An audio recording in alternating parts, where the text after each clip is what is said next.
Vida longa e próspera. Eu me chamo Humberto e nós vamos estudar um pouco sobre a cidade de Éfeso. A cidade de Éfeso se situava numa região chamada de Ásia Menor e ela foi bastante importante no mundo bíblico porque através do ministério de Paulo ela se tornou um grande centro da cristandade.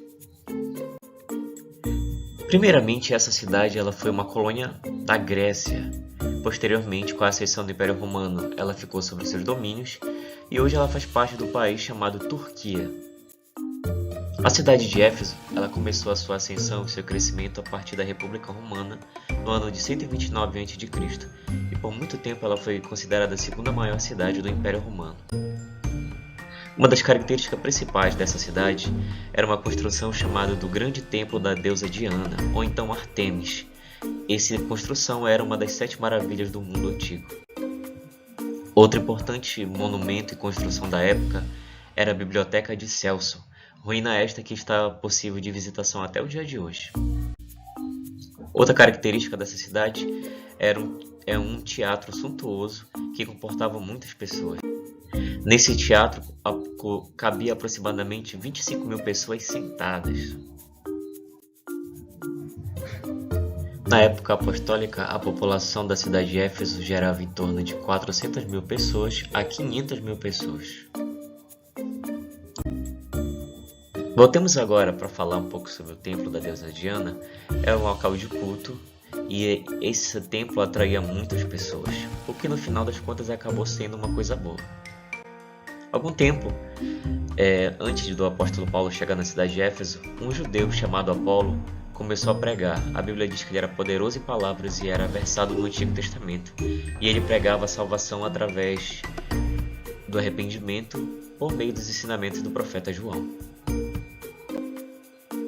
Só que como ele conhecia apenas o batismo de João, 2 discípulos de Paulo, Áquila e Príscila, começaram a falar sobre Jesus Cristo e sobre o caminho da salvação. E então, a partir desse encontro, a pregação de Apolo ficou completa. E ele continuou realizando seu ministério.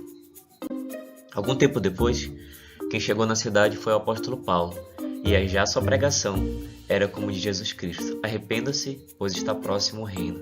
E ele falava sobre a salvação em Cristo Jesus. E ele também falou algo que os irmãos daquele local não conheciam. Quando ele chegou, ele conheceu 12 discípulos e perguntou se eles conheciam o batismo, se eles haviam sido batizados com o Espírito Santo. E eles falaram: nós nem sabemos o que é Espírito Santo. Então a Bíblia diz que eles creram na pregação de Paulo, creram em Jesus Cristo, e Paulo orou e desceu sobre os 12 o Espírito Santo e eles começaram a falar em línguas estranhas, em novas línguas.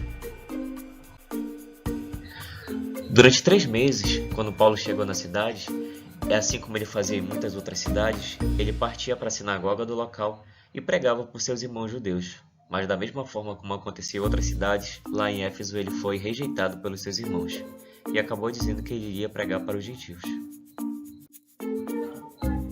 Como ele havia sido expulso da sinagoga dos judeus da cidade de Éfeso, ele decidiu alugar uma sala na escola de Tirano.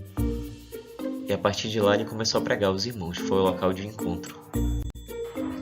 O ministério de Paulo foi tão poderoso que as pessoas levavam até lenços e aventais para que os enfermos fossem curados e que as pessoas possessas pudessem ser libertas. O ministério de Paulo começou a crescer tanto, o nome de Jesus começou a ser tão conhecido, que 7 filhos de um sacerdote chamado Seva, que viviam ganhando dinheiro às custas de exorcismos, eles decidiram fazer algo impensado. Eles descobriram que tinha um homem possesso, e eles decidiram chegar até perto desse homem e falaram: nós te expulsamos em nome de Jesus a quem Paulo prega. E a Bíblia diz que o endemoniado falou: eu conheço Jesus, e sei quem é Paulo, mas vocês quem são? A Bíblia diz que esse endemoniado partiu para cima deles, bateu neles, agrediu, deixou eles sem roupas e eles saíram envergonhados, porque eles só estavam usando o nome, mas não tinham uma vida de santidade, uma vida de devoção a Deus. A pregação de Paulo era tão poderosa e ele estava tão cheio do Espírito Santo, que em determinado momento os crentes novos na fé decidiram queimar todos os seus livros de magia negra, livros da deusa Diana em praça pública, e o montante dessa queima de livros foi 50.000 denários ou 50.000 moedas de prata. Só que com o crescimento da fé cristã, o comércio local começou a ser prejudicado, porque as pessoas não estavam mais comprando estatuetas da deusa Diana. E tinha um ourives são fabricantes de estátuas, de anéis e de moedas. Ele se sentiu lesado. O dinheiro dele estava voando, estava indo embora. Então o que esse homem decidiu fazer? O Demétrio. Ele juntou outros amigos seus de profissão e disse que não era certo o grande templo da deusa Diana ficar às moscas. Então eles se reuniram e levaram alguns irmãos lá para aquele grande teatro que cabeu aproximadamente entre 24.000 e 25.000 pessoas. E lá ficou uma confusão bem grande. As pessoas começaram a acusar os irmãos de que eles eram ocupados pelo os negócios da deusa Diana, do templo, estarem caindo por terra. E diz que era uma confusão, algumas pessoas falavam uma coisa, outras pessoas falavam outras, e eles não se entendiam. Mas o fato é que Deus deu livramento para os irmãos.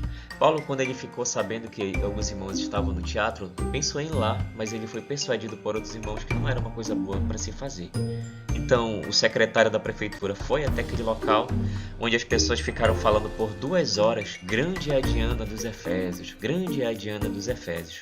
Mas mesmo ele falando isso, os irmãos permaneceram firmes, não negaram a sua fé, e o ministério de Paulo e a fé cristã crescia cada vez mais.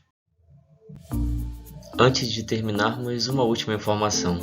Alguns dos irmãos célebres que passaram pela cidade de Éfeso foram o casal Príscila e Áquila, assim também como o discípulo Apolo, o apóstolo Paulo, em seguida que ficou pastoreando como bispo foi Timóteo, e por último que nós temos registro, o apóstolo João.